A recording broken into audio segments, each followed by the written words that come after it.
ನೀ ಲುಂಗಿ ಮ್ಯಾಗ ಇರ್ಬೇಡಪ್ಪ, pant shirt ಹಾಕೋ. ಯಾಕಂದ್ರ ನೀ ಲುಂಗಿ ಮ್ಯಾಗ ಇದ್ರ ಬಹಳ ಅನಾಹುತ ಹಾಕೈತಿ ಅಂತ ಹೇಳಿ ನನಗೆ ಈ ಚಂದ ಶರ್ಟ್ ಪ್ಯಾಂಟ್ ಕೊಡ್ಸ್ಯಾರ್ರಿ. ಇವ್ರಂತ ದೇವ್ರು ನಮ್ಗೆ ಎಲ್ಲಿ ಸಿಕ್ಕಾರ ಮತ್ತ? ನಾನು ಅಡುಗೆ ಮಾಡೋದ್ರಾಗ ಎಕ್ಸ್ಪರ್ಟ್ ರೀ, ಏನು ಬೇಕು ಎಲ್ಲ ಮಾಡ್ತೀನಿ. ನಮ್ಮ ಯಜಮಾನ್ರಿಗೆ ಹೆಂಡತಿಗಂತೂ ನಾನ್ ಕಂಡ್ರೆ ತುಂಬಾ ಇಷ್ಟ. ಮತ್ತ ನಾ ಮಾಡೋದು ಅಡಿಗೆ ಅಂದ್ರ ತುಂಬಾ ರುಚಿ ಆಗೈತೈತೆ ಅಂತ ಹೇಳ್ತಾ ಇರ್ತಾರ. ಹೀಗಾಗಿ ನನಗ ತುಂಬಾ ಇಷ್ಟ ರೀ ಅವ್ರ. ಏನ್ ಮಾಡೋಣ ಈಗ ಯಾವ್ದೋ ಒಂದು ಟೈಮ್ ನನಗ ಕೂಡ್ ಬರಂಗಿಲ್ಲ ಅಂತ ಅನ್ಸೈತಿ. ಏನ್ ಮಾಡೋಣ? ಅಯ್ಯೋ ಅಯ್ಯೋ ಮೇಡಮ್ ಅವ್ರ, ನನಗೆ ಸಿಗ್ನಲ್ ಸಿಕ್ಕಂಗಾಯ್ತು. ಯಜಮಾನ್ ಇಲ್ಲೇನು? ಯಜಮಾನ್ರು ಇದಾರ, ಅವ ಎದ್ದಣ್ಣದು ಬಾಳ ಲೇಟ್ ಆಗ್ತದೆ ಮಕ್ಕಂಡಾರ. ಅಲ್ಲ ಈಗ ಎಲ್ಲ ರೆಡಿ ಆಯ್ತೌದಿಲ್ಲ? ರೆಡಿ ಐತ್ರಿ ಮೇಡಮ್. ಏನು ಮಾಡೋಣ ನನ್ನ ಪ್ರಿಯಕರ, ನಮ್ಮಿಬ್ಬರ ಪ್ರೇಮ ಮಿಲನಕ್ಕೆ ಖಾಂಡೋನ್. ಇನ್ನು ನಮ್ಮ ಮನೆಯಿಂದ ಹೊರಗಡೆ ಆಚೆ ಬಂದ್ರೆ ನನ್ನ ಗಂಡನ ಟೆನ್ಷನ್. ಇನ್ನು ನಮ್ಮಿಬ್ಬರ ಮದುವೆ ಎಲ್ಲಿದೆ ಸಿಚುವೇಶನ್? ಮೇಡಮ್ ಹಿಂಗಾಗೈತೇನ? ಹಂಗಾಗೈತೆ ನಮ್ಮ ಬಾಳ್ಯಾವು. ಈಗ ಏನ್ ಮಾಡೋ ಅಂತೀರಿ? ಮುಂದಂಗ್ರ ನೀವು ಓದಿಲ್ಲ ಪುಸ್ತಕ, ಅದಕ್ಕೆ ಏನ್ ಮಾಡೋಣ ಇಲ್ರಿ ಮೇಡಮ್ ಅವ್ರ, ಹೇಳ್ರಿ ಅಲ್ಲ. ಈಗ ಏನು ಮಾಡಂಗಿಲ್ಲ, ಇಬ್ರು ಸೇರ್ರಿ. ನನ್ನ ಗಂಡ ಬಂದ ಅಂದ್ರೆ ಇಬ್ರಿಗೂ ಹ್ಯಾಂಗ್ ಬೇಕಂಗ ಬರಸ್ತಾನ. ಆದ್ರೂ ನಮ್ ಗೆಳೆಯ ಇನ್ನೊಬ್ಬ ಬರಕತ್ತಾನ ಇತ್ಲಾಗ. ಯಾರವ? ಅವ ನನ್ನ ಫ್ಯಾಷನ್ ಶೋ ಡಿಸೈನರ್ ಅದನ್ನ, ನಮ್ಮ ಇಬ್ರು ಪಾರ್ಟ್ನರ್ಶಿಪ್ ಆಗ. ಆ ಬಾಡೆ ನನ್ನ ಮಗ ಬರ್ಲಿ, ಅವನಿಗೆ ಬರಕತ್ತಾನ. ಆದ್ರ ಈ ಖುಷಿನಾಗ ಇಲ್ಲ, ಈ ಖುಷಿಯಾಗ ಮತ್ತೇನು ಇಲ್ಲ ಅಲ್ಲಿ. ಓಹೋ ಬಿಡ್ರಿ, ಇನ್ನೊಂದು ಖುಷಿಯಾಗ ನೀನು ನನ್ನ ಸಂಗಾತಿಯನ್ನ ಪ್ರಿಯೇ ಎಂದು ದುರುಳ. ನಾನನ್ನ ಸುಮ್ಮನೆ ಬಿಡಂಗಿಲ್ಲ, ಮೊದಲಿನಿಂದ ಹೊರಟೋಗು. ಏ ಭಗ್ನ ಪ್ರೇಮಿ, ನಿನ್ನ ಗಡ್ಡ ನೋಡಿದ್ರ ನನಗೇನು ಅನುಮಾನ ಬರಕತ್ತೈತಿ.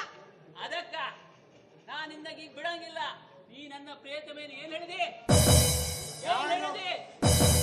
ಯಾರು ಪ್ರೇಮಿ? ಬಡದಾಡ ಸಾಯಿರ ಬಣ್ಣ ಬಣ್ಣದ ಮಾತುಗಳನ್ನಾಡಿ ಮಾಡಿ ನೀಚ ನೀನು.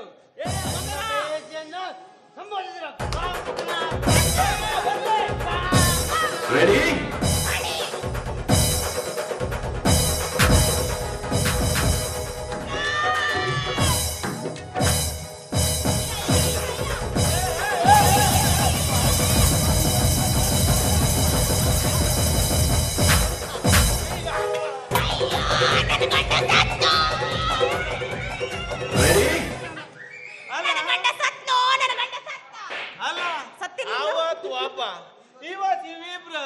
ಅಲ್ಲ ಏನ್ ನಡ್ಸಿರಿ ಅಂತೀರಿ ನೀವು? ನೀ ಏನು ಎದೆ ಹುಡ್ಕೊಂಡು ಸತ್ತು ಓದಿ ಅನ್ಕೊಂಡೆ, ಆದ್ರೆ ನೀ ಇನ್ನು ಬದುಕಿ ಇಲ್ಲ. ಬಾ ಇಲ್ಲಿ. ಇನ್ನ 4 ದಿನದಾಗ ನಮ್ಮ ಮನ್ಯಾಗ ದೊಡ್ಡ ಫಂಕ್ಷನ್ ನಡೀತೈತಿ. ಈ ಫಂಕ್ಷನ್ದಾಗ ನನ್ನ ಫ್ಯಾಷನ್ ಶೋ ಡಿಸೈನರ್ ಇವ ಇದಾನಲ್ಲ, ಬಾರ ಇಲ್ಲ ಬಂದ್ ಸಾಯೋ. ಏ ಗೋರಿಲ್ಲ, ಕಿರಿಗೋರಿಲ್ಲ.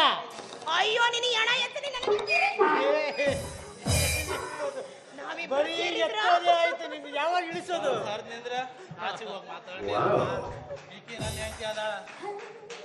ಹೌದಿಲ್ಲ? ಅವಾಗ ಅದನ್ನ ಮರ್ತೋಗ್ತೀನಿ, ನಾನು ನಿನ್ನ ನೆನೆತಿದ್ದೀನಿ ಅನ್ನೋದು. ಹಿರಿಯ, ಇನ್ನು 4 ದಿನದಾಗ ದೊಡ್ಡ ಫಂಕ್ಷನ್ ಆಗತ್ತಾ? ಇವನು ನಾನು ಸೇರಿ ಇಬ್ರು ಬಹುಮಾನದ ಮೇಲೆ ಬಹುಮಾನ, ನಮ್ಮ ಮನೆಗಿನ ಪ್ರೈಸ್ ಮೇಲೆ ಪ್ರೈಸ್. ಫ್ರಿಡ್ಜ್ ಎಲ್ಲ ಐತಿ. ಇನ್ನ ಇಷ್ಟು ದೊಡ್ಡ ಕಪ್ಪು ಬರ್ತಾವ ನಮ್ಮ ಮನೆಗ. ನೀ ಏನ್ ತಲೆ ಕೆಡ್ಸ್ಕೊಂಬೇಡ, 4 ಮಂದಿ ಸೇರಿ ಒಳ್ಳೆ ಪ್ರಾಕ್ಟೀಸ್ ಮಾಡೋಣ. ಇವನು ಅವಾಗ ಹಿಂಗ್ ಅಂತಿರ್ತಾನೆ. ಯಾಕಂದ್ರ ನಾನು ನಾಟಕದಾಗ ಎಷ್ಟು ಚಪ್ಪಾಳೆ ತಗೊಂಡಿಲ್ಲ. ಎಲ್ಲರೂ ನಾ ಬದಿನಂದ್ರ ಎದ್ದು ನಿಂತು ಚಪ್ಪಾಳೆ ಹೊಡಿತಾರ. ಹಾಗಾಗಿ ನಾನು ಒಳ್ಳೆ ನಾಟಕ ಇವನ ಹಿಡಿದು ಈ ಮೈಕೆ ಕಟ್ಟಿ ಹೇಳ್ತೀನಿ. ಇವನ ನಿಲ್ಲಂಗಿಲ್ಲದು. ಮದುವೆಯಾಗ 60 ವರ್ಷ ಕಪ್ ತಂದು ನನ್ನ ಮನೆಗೆ ಮಗು ಕೂಸು ಯಾವಾಗ ತರ್ತಿ? ಅದು ಮೊದ್ಲು ಹೇಳ. ಅದು ನೀನ ಯೋಚನೆ ಮಾಡ್ಬೇಕು. ಕೂಸು ನೀನ್ ಕೊಡೋದ ನಾನ್ ಕೊಡೋದು? ಅಲ್ಲ, ನೀನ್ ಪದೇ ಹೇಳ್ತಿಲ್ಲ, ಕೂಸು ನಾನೇ ಕೊಡೋದ. ಹಂಗಲ್ಲೋ ಹಿರಿಯ, ನೀ ಕೂಸು ಕೊಟ್ಟ ಮೇಲೆ ನಾನ್ ನಿನಗೆ ಹೆತ್ತು ಕೊಡ್ತೀನಿ.